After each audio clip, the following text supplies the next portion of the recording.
Tarun Patel is watching. Tarun Patel भाई, आपको कहना पड़ेगा, मानना पड़ेगा, आपने जो ये 26-27 दिन से जो आपकी आई एम ह्यूमन फाउंडेशन काम कर रही है, अनबिलीवेबल। मैंने कोई भी एनजीओ को इस तरह से काम करते हुए नहीं देखा जो आपकी आई एम ह्यूमन फाउंडेशन कर रही है। सच में कमेंडेबल जॉब। दिन रात आप लोग सेवा में, आपकी टीम लगी रहती है। मुझे बहुत गर्व है कि मैं आप लोगों को जानती हूँ, आई एम ह्यूमन फाउंडेशन को मैं जानती हूँ, मुझे इस बात की खुशी है। राम राम सोनू जी, नीलेश भाई आपको भी जय श्री कृष्ण।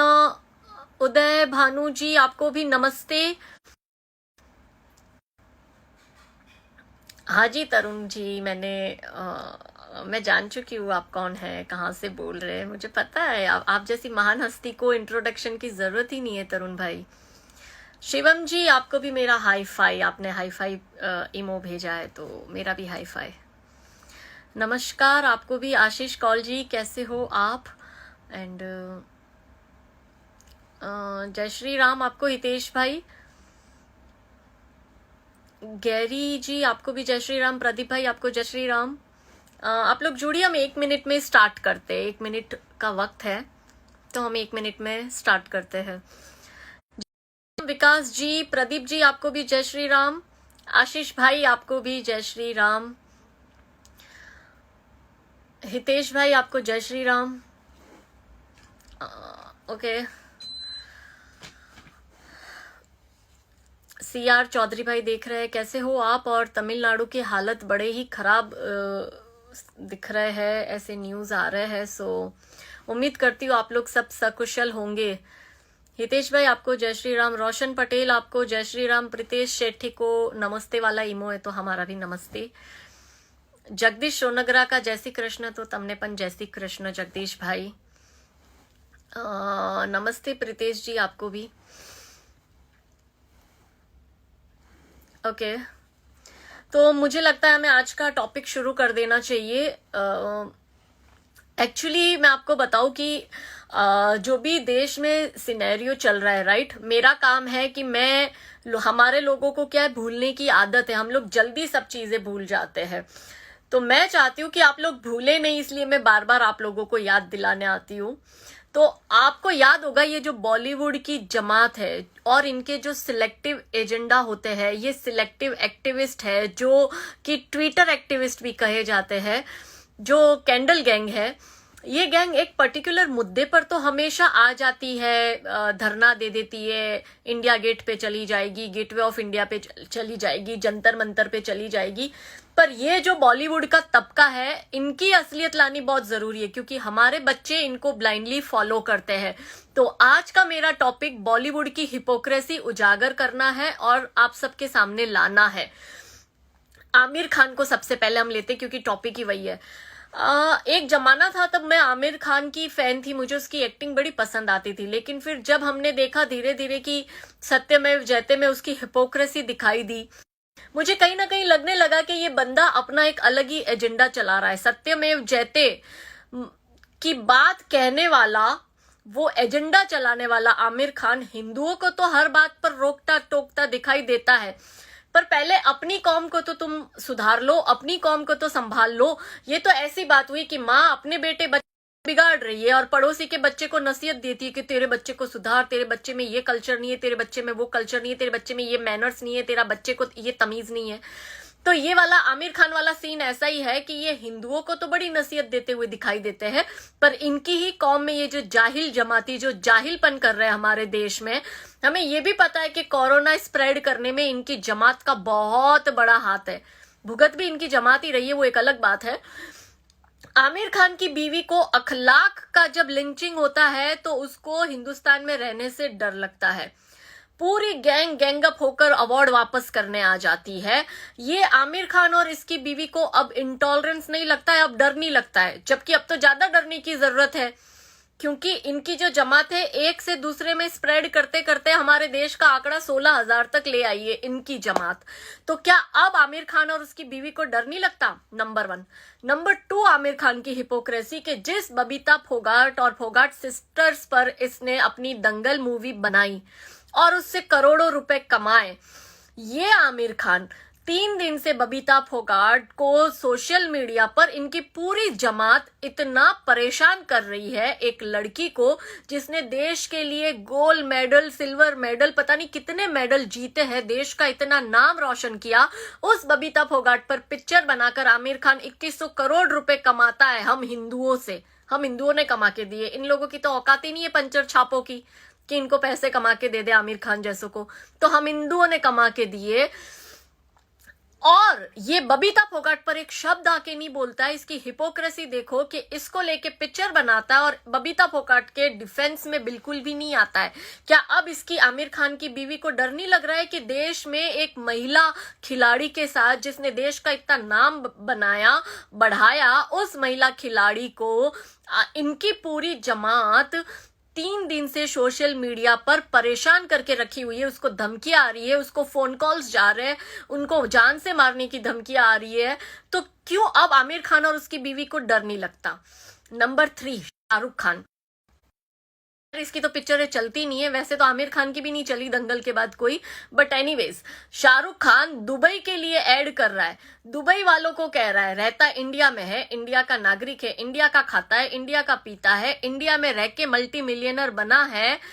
ये शाहरुख खान दुबई वालों को नसीहत दे रहा है, please be safe, stay at home, घर में रहो, सुरक्षित रहो। पर इस शाहरुख खान के पास में इसकी ही भारत में रहने वाली जो ये जाहिल जमात है, उसको कहने की हिम्मत नहीं है कि भाई आप अपने घर में रहो, सुरक्षित रहो, ये जो आप जाहिलपन कर रहे हो वो बंद करो, थूकना बंद करो, कहीं भी टॉयलेट और बाथरूम करना बंद करो, लोगों को संक्रमित करना बंद करो, पत्थरबाजी करना बंद करो, पुलिस और नर्सों के साथ मिसबिहेव करना बंद करो। ये शाहरुख खान नहीं बोलता, ये इसकी हिपोक्रेसी है। अपने बच्चों को बताइएगा, जो आपके 17-18 साल के बच्चे इन लोगों को ब्लाइंडली फॉलो करते हैं ना, अपने बच्चों को हिपोक्रेसी बताइएगा इनकी। तीसरी मैं नाम लेती हूँ इस दीपिका पादुकोण का। ये दीपिका पादुकोण एक एसिड विक्टिम के ऊपर पिक्चर बनाती है। वही रियल लाइफ में जब एक एसिड विक्टिम यानी कि रंगोली, जो कि कंगना रनौत की बहन है, उस रंगोली पर जब ये सब लोग प्रहार कर रहे हैं और एक लड़की को, एक एसिड विक्टिम लड़की को टारगेट किया जा रहा है सोशल मीडिया पर, उसका अकाउंट सस्पेंड किया जा रहा है और ये फराह खान और इनकी पूरी गैंग उसको टारगेट कर रही है रंगोली को, तो दीपिका पादुकोण उसके डिफेंस में नहीं आती। क्यों? तुम्हें तो बड़ी हमदर्दी है ना एसिड विक्टिम के लिए।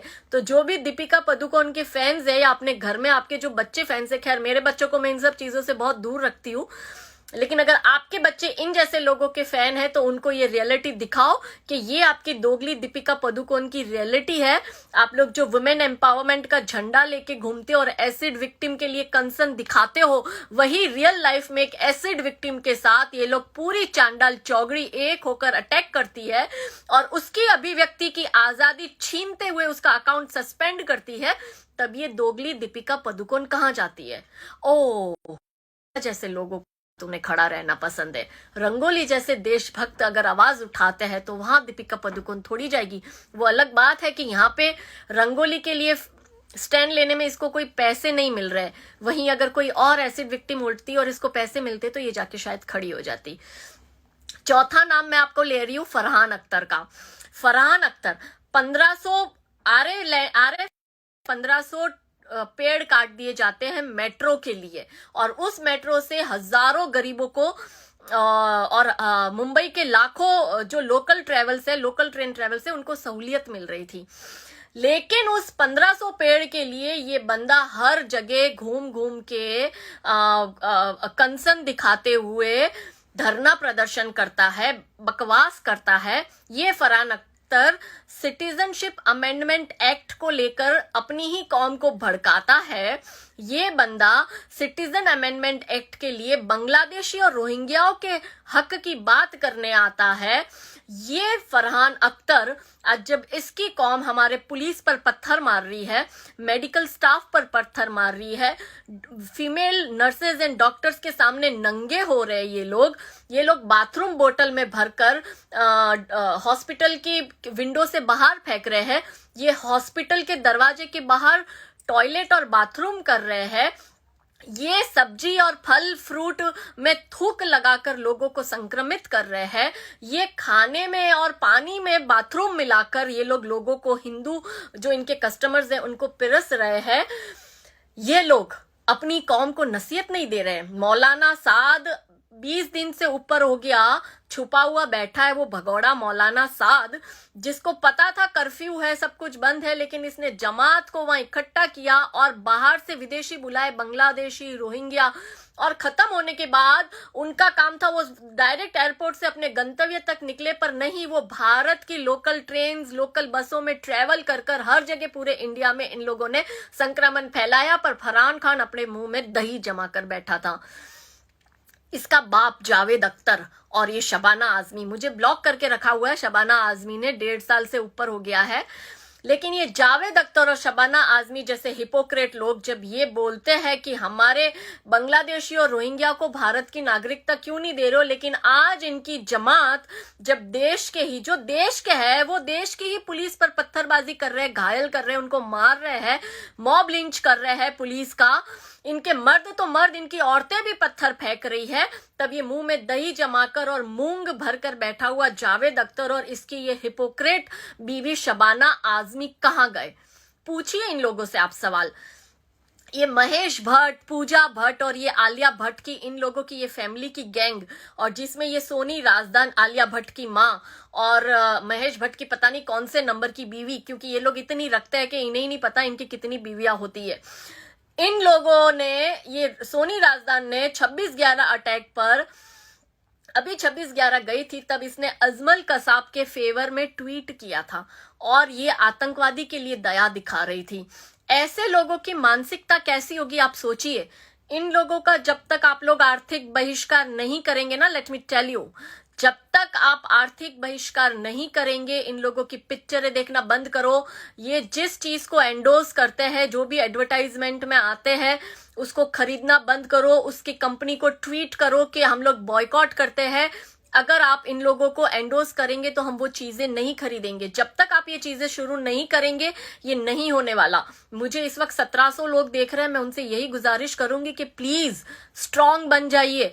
मैं सेक्युलरवाद बहुत ज्यादा मानती हूँ और उसका मैंने बार बार प्रूव किया हुआ है, लेकिन सेक्युलरिज्म सिर्फ ये नहीं सिखाता कि आप एक समुदाय विशेष की हर एक गलत हरकतों पर पर्दा ढको और दूसरी मेजोरिटी को आप हर बात में टारगेट करो। नसरुद्दीन शाह, इसको डर लग रहा था हिंदुस्तान में, अब ये मुसलमान इनके भाई जो पूरे हिंदुस्तान में कोरोना संक्रमण फैला रहे हैं, हर जगह घूम रहे हैं, मस्जिद में छुप रहे हैं जाके, अपने आप को ये लोग बाहर नहीं ला रहे हैं, ये संक्रमित, इतना ज्यादा संक्रमण इन्होंने फैला दिया। अब नसरुद्दीन शाह को और इसकी बेटी को और इसके बच्चों को डर नहीं लगता है? कुणाल कामरा, अनुराग कश्यप, अनुभव सिन्हा, ये नमूने ट्विटर पर आप लोगों को हर वक्त, ये लोग ट्विटर एक्टिविस्ट हैं, इनके पास कुछ काम धंधा है नहीं, ये बकवास करते हुए आपको दिखाई देंगे। इन लोगों की पिक्चरें तो चलती नहीं, अब ये नेटफ्लिक्स पे सीरीजें बनाया करते, मैं वो भी नहीं देखती हूँ इनकी। इन लोगों का जब तक आप बॉयकॉट कर कर इनको इनकी औकात और इनकी जगह नहीं बताओगे ना, ये सुधरने वाले नहीं। ये सब अभी मुंह में दही जमा के बैठे, एक ट्वीट करना तो छोड़ दो, इन्होंने एक शब्द भी नहीं लिखा तबलीगी जमातियों पे, बल्कि इन लोगों ने उल्टा बबीता फोकट को अटैक कर दिया, जबकि बबीता फोकट ने सिर्फ इतना ही लिखा था फोकट ने कि तबलीगी जमाती आज भी हमारे देश में नंबर 1 पर बने हुए हैं कोरोना फैलाने में, सिर्फ यही लिखा था। इसके बाद सोनम कपूर, ये सो कॉल सारी फेमिनिस्ट आ गई, अक्ल इनमें रत्ती भर की नहीं है, राई जितनी अक्ल नहीं है। ये सोनम कपूर, सोनाक्षी, तापसी, रिचा चड्डा, ह्यूमा कुरैशी, श्रद्धा कपूर जैसी सारी सो कॉल्ड एक्टिविस्ट हाथ में तख्ती लेकर I am ashamed, I am Hindustani, #temple Asifa के वक्त आपको दिखती है, पर यही सारी सो कॉल्ड फेमिनिस्ट को अब शर्म नहीं आती है कि ये अब एक तख्ती लेके खड़ी हो जाए और #तबलीगी जमातियों का लिखकर आई एम अशेम्ड लिख दे?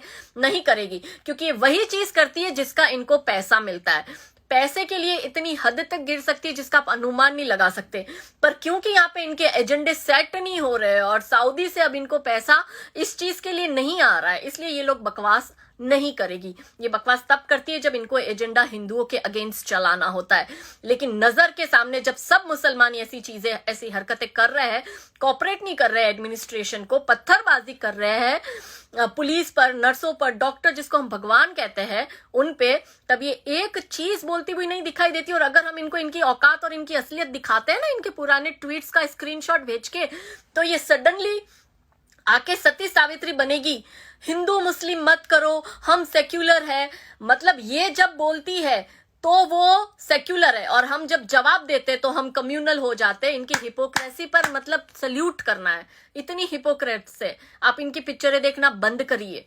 इसके बाद में ये रणबीर कपूर, वरुण धवन और आयुष्मान खुराना जैसे छुटपुटिए ट्वीट करके निकल जाएंगे। ये भले इनके इसमें सम्मिलित नहीं होते, इनके पूरे एजेंडे में या तख्ती गैंग की पूरे कैंडल मार्च में या इनके आंदोलन में, पर ये लोग इनके फेवर में, इनको बैकअप फेवर देते हैं। रणबीर कपूर, आयुष्मान, हमारी लड़कियां तो है ही बेवकूफ। रणबीर कपूर ओ चॉकलेटी बॉय करके मूर्ख, लड़कियां हमारी इनके पीछे पागल हो जाती है। अच्छा, और रणबीर कपूर इनको सपोर्ट कर रहा है, मतलब सही होगा। अच्छा, रणबीर कपूर दीपिका पादुकोण को कन्हैया के साथ खड़े रहने में सपोर्ट कर रहा है, oh then we should support them. तो फिर ये सारी राइट विंग गैंग गलत है और रणबीर कपूर और इनकी पूरी गैंग सही है। वरुण धवन है, श्रद्धा कपूर है, आयुष्मान खुराना जैसे लोग, ये सब इनके पीछे से इनको सपोर्ट करते हैं। आपको याद होगा अभी एक तख्त मूवी आएगी कुछ वक्त बाद, करण जौहर की मूवी है। हालांकि करण जौहर अपने आप को काफी सुधार लिया है उस बंदे ने, मुझे नहीं पता, फ्रंट में वो अपने आप को सुधारा हुआ दिखता है। हालांकि मैं इन लोगों पे भरोसा नहीं करती, बट फिर भी करण जौहर ने अपने आप को उरी अटैक के बाद में अपने आप को थोड़ा सा चेंज किया है, वॉट एवर। उसकी तख्त मूवी का जो राइटर है हुसैन हैदरी, वो 11 बार लिखता है, 11 बार, Hindu terrorist, Hindu terrorist, Hindu terrorist, Hindu terrorist, ऐसा वो 11 बार लिखता है। इन लोगों का बहिष्कार करो। अब ये हुसैन हैदरी अपनी कौम को समझाते हुए नहीं दिखाई दे रहा। सो अब मुझे अंत में सिर्फ इन लोगों से कुछ सवाल करना है। इन सारे बॉलीवुड के तथाकथित बुद्धिजीवी, ये सारी अवार्ड वापसी गैंग, ये सारी तख्ती गैंग, ये सारी so called high profile celebrity जो एक पटाखा फूटने पर अपने कुत्तों के रोने की और उनके लिए कंसर्न दिखाने की बात करने वाले लोगों को अब इंसानियत कहाँ गई है, या अब इनको हमारे पुलिस, हमारे डॉक्टर, हमारे नर्सेस के ह्यूमन राइट्स की क्यों नहीं पड़ी, मेरा वो सवाल अब उनसे शुरू होता है। और मैं उम्मीद करती हूँ, मेरे को आधे दर्जन से ज्यादा जो मैंने नाम लिए उसमें लगभग मुझे सब ब्लॉक करके बैठे हुए हैं, जिसमें ये सब हुमा कुरैशी टाइप और ये सारे लोग हैं जिन्होंने मुझे ब्लॉक करा हुआ है, शबाना आजमी वगैरह ने। तो मेरा ये पैगाम उन तक जरूर पहुंचा दीजिएगा। और मुझे इस वक्त 2600 लोग देख रहे हैं, मेरे लिए बहुत अच्छी बात है कि रात के 10:15 बजे मुझे 2600 लोग लाइव में ज्वाइन करे हैं। तो मेरा अंत में कुछ सवाल है इन तबलीग की जमातियों से। और इस बीच में मतलब एक घटना ऐसी हुई है जो मैं इस टॉपिक पर कल बात करूंगी, और वो घटना है कि हमारे संतों पर जो हमला हुआ है पालघर में, और उन संतों की जो मॉब लिंच हुई है। अगर इन संतों के जगह अखलाक या जुनेद होता ना, तो मुझे लगता है कि ये लॉकडाउन को भी तोड़कर जंतर मंतर या इंडिया गेट पर या गेटवे ऑफ इंडिया पर जाकर हजारों की संख्या में भीड़ इकट्ठी कर ये तथाकथित सेलिब्रिटी इकट्ठे हो जाते, पर क्योंकि हिंदू संत है इसलिए भूल जाओ। एनीवेज, मेरे इन मुसलमानों से कुछ सवाल है, उन मुसलमानों से जो इनको सपोर्ट करते हैं ऐसी गलत हरकतों को, उनको सवाल है, और उन मुसलमानों को भी सवाल है जो इनकी गलत हरकत पर मौन धारे बैठे। क्योंकि अगर आप चुप हो तो आप भी उतने ही दोषी हो जितने की दोषी वो पत्थरबाज मुस्लिम है जो हमारी आर्मी पर, जो हमारी पुलिस पर, जो हमारे डॉक्टर और नर्सों पर पत्थर फेंकते और अश्लील हरकत करते हैं। प्रॉब्लम क्या है आप लोगों की? कौन सिखाता है आपको डॉक्टर और नर्सों के सामने नंगे होना और अश्लील हरकत करना? Question mark. कौन सिखाता है आप लोगों को खुले में मलमूत्र करना और गंदगी फैलाना, बोतल में यूरिन भरकर वो जो विंडो है हॉस्पिटल की वहां से बाहर फेंकना? Question mark. कौन सिखाता है आप लोगों को नर्स और डॉक्टर और पुलिस के ऊपर थूकना? कौन सिखाता है आप लोगों को फल और सब्जियों पर थूककर संक्रमण को बढ़ाना? कौन सिखाता है आप लोगों को करेंसी नोट्स में थूककर नोट्स को हर जगह फेंकना ताकि संक्रमण ज्यादा से ज्यादा बढ़े?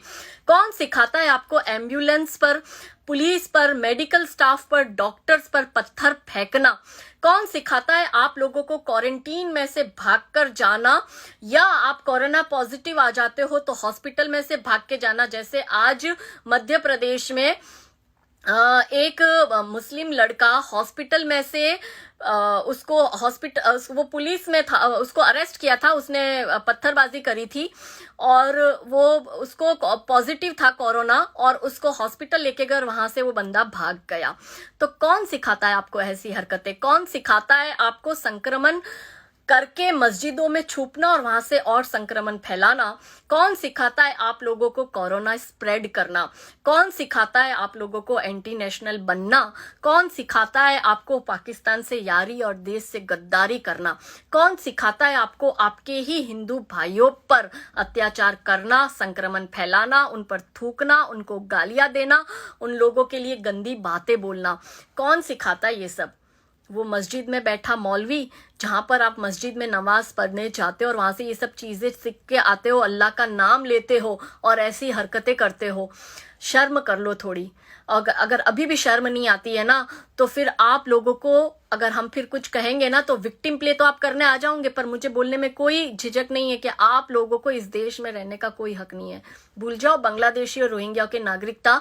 मैं तो सरकार से आह्वान करती हूँ कि इन जैसे लोगों की भी नागरिकता छीन लो और इनको लात मारकर यहां से भेजो। और अगर ये नहीं जाते तो इनके साथ वो करो जो इनके साथ चाइना ने किया, जो इनके साथ ऑस्ट्रेलिया ने किया और जो इनके साथ श्रीलंका ने किया।